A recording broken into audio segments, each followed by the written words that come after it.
Hello everyone, Gainer here, HDB Upgrading Strategies, and welcome back to my live. And today is my topic. What is my topic today?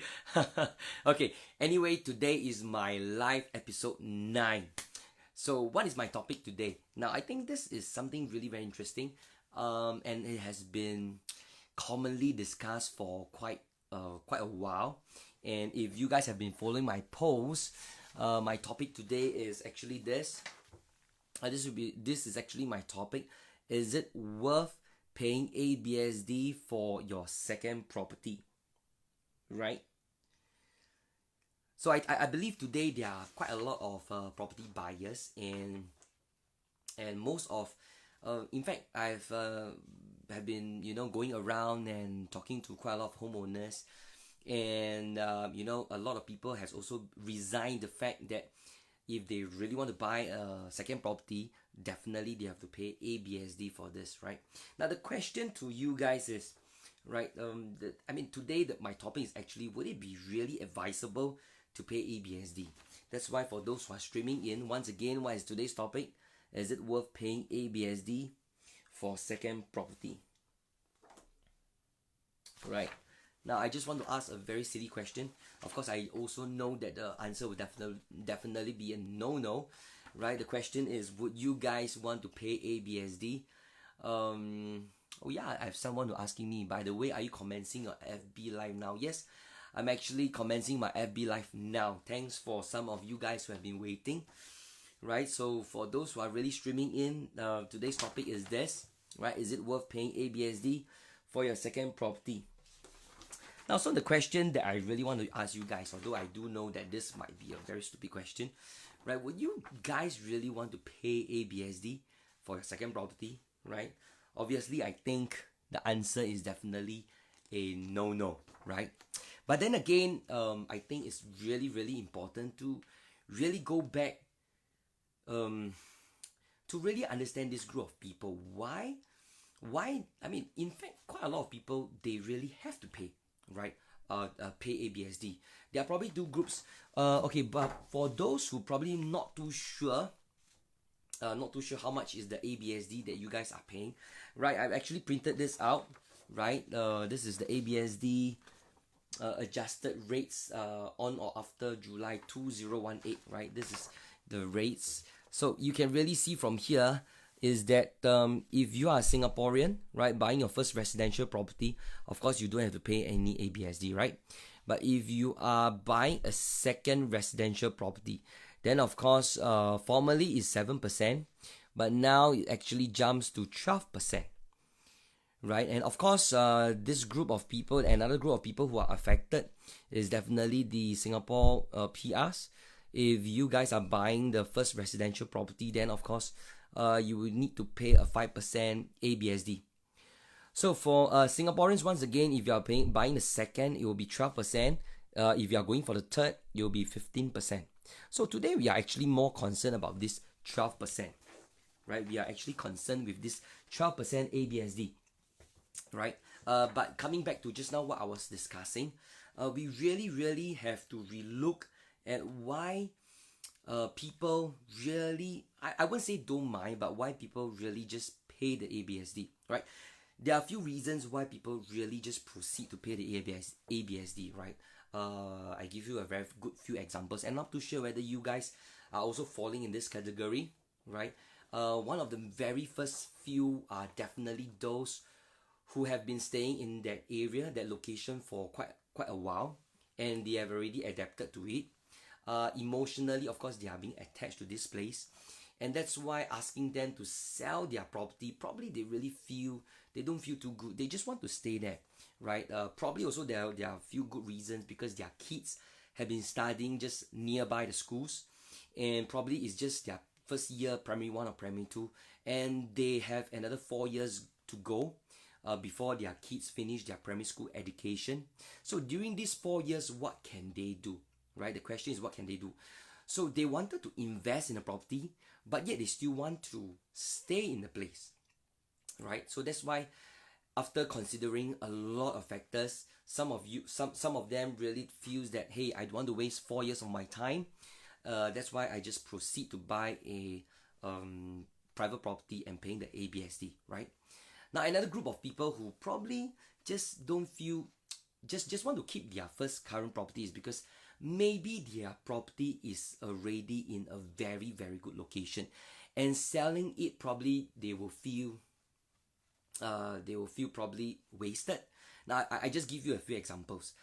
People who probably are staying in Pinnacle Duxton, right? Just an example, because probably they've been staying there and realize that this is really one of the very good location, and selling it off probably will they deep down they might feel a little bit wasted, right? That's why they thought, hey, you know what, let's just continue to stay in this place and then just buy a second property, right? So I do understand this group of people who will just proceed to buy their second property and just pay the ABSD, right? So the question is, how much will you be paying, right? That's why today I'll be drawing in the board. Now, if today you are buying a $1 million property, right? So how much do you think the ABSD is? If let's say based on 12%, right? Based on 12%,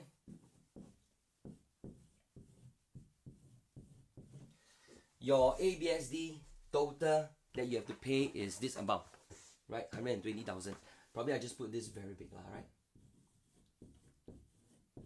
Now here comes the thing. Here comes the thought. Now a lot of people I don't know whether am I using the right word. Some of them they just felt that, hey, Gainer, yeah, I know that I probably have to make a down payment of $120,000, right? But probably because I rent it out, right? It probably I can cover this figure of 120,000 within just 3 to 4 years, right? This is probably a lot of people have been thinking, right? Are you guys thinking the same like this? I mean, I'm not too sure because I do understand that some of my agent friends are watching this, and probably also some of my friends are watching this. In fact, this is something really very common. A lot of people will think that, hey, I mean, never mind, since I'm buying this property, I'm paying ABSD of $120,000. So if I rent for $3,000 a month, probably I just can cover this within the next 3 to 4 years, right? And that's where you will think that it is okay to proceed, right? Are you guys also thinking like that, right? If you guys are thinking, probably you just help me to, give me a thumbs up, something like that. Or probably you can give me some inquiries since we are live, right? But then again, I just want to share with you guys this thing. Now, of course, you also have to pay rental, right? I mean, sorry, monthly installment, right? So let's take for example your rental is 3,000, right? But then on the other side, you have to pay your bank loan. So I just give a rough figure. Your bank loan is also 3,000. Can you see this? Right? We focus in this first. Now, if $3,000, a lot of people will be thinking that, hey, $3,000, I use $120,000 divided by 3,000. How much is actually the total number of months? Right? I actually have the calculator with me. But if you get 120,000 divided by 3,000, probably it will be 40 months, which is 3.3 years. So a lot of people thinking that, hey, common mindset.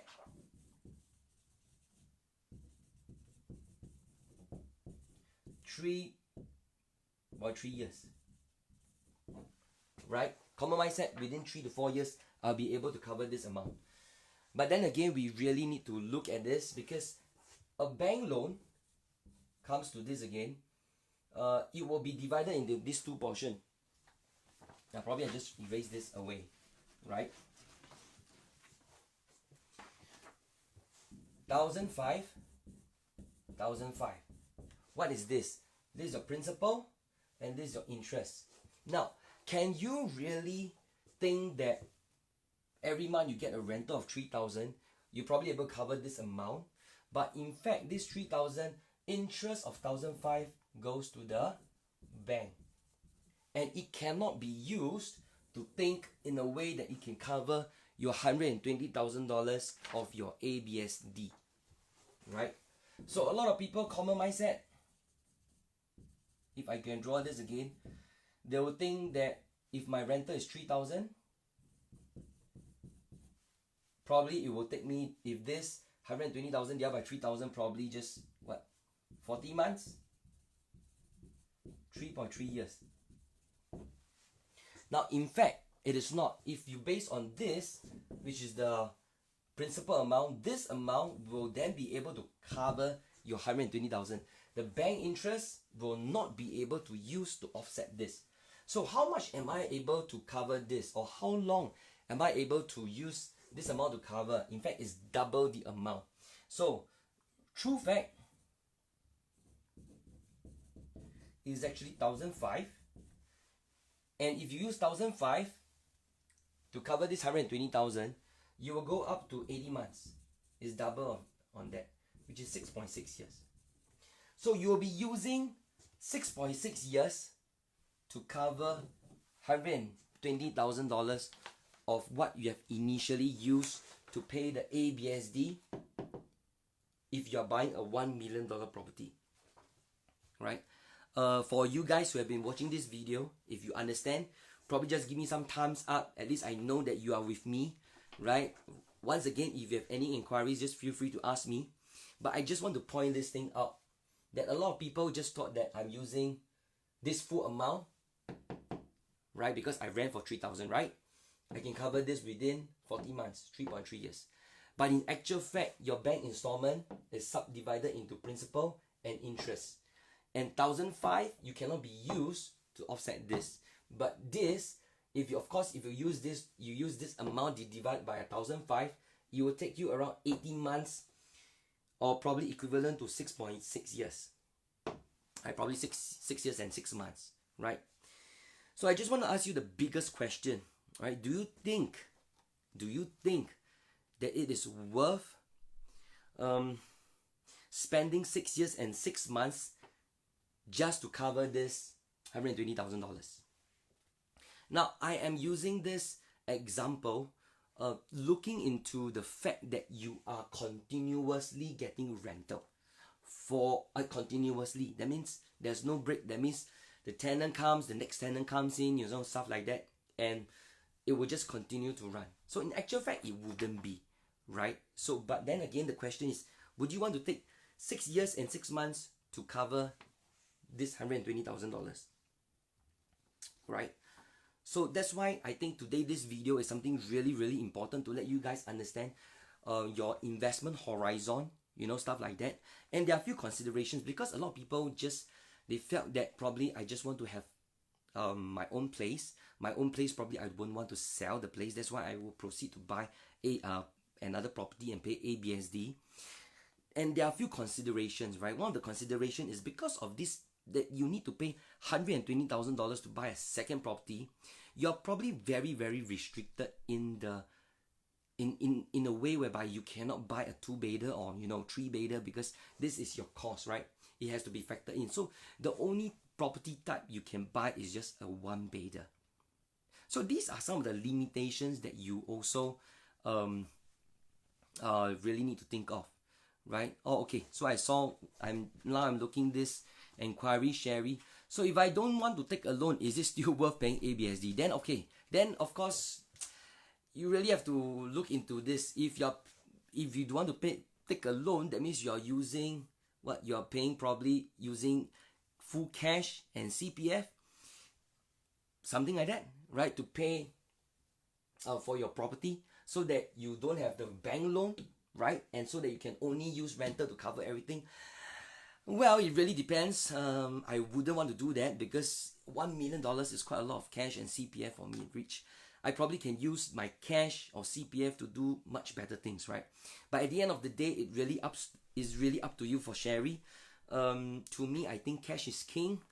Having the cash in my bank account, I think it will be much better than rather using everything out just to buy a property, so that I don't need to take a bank loan, stuff like that. So I think it really depends on individual, which, well, for me personally, I probably wouldn't do that, right?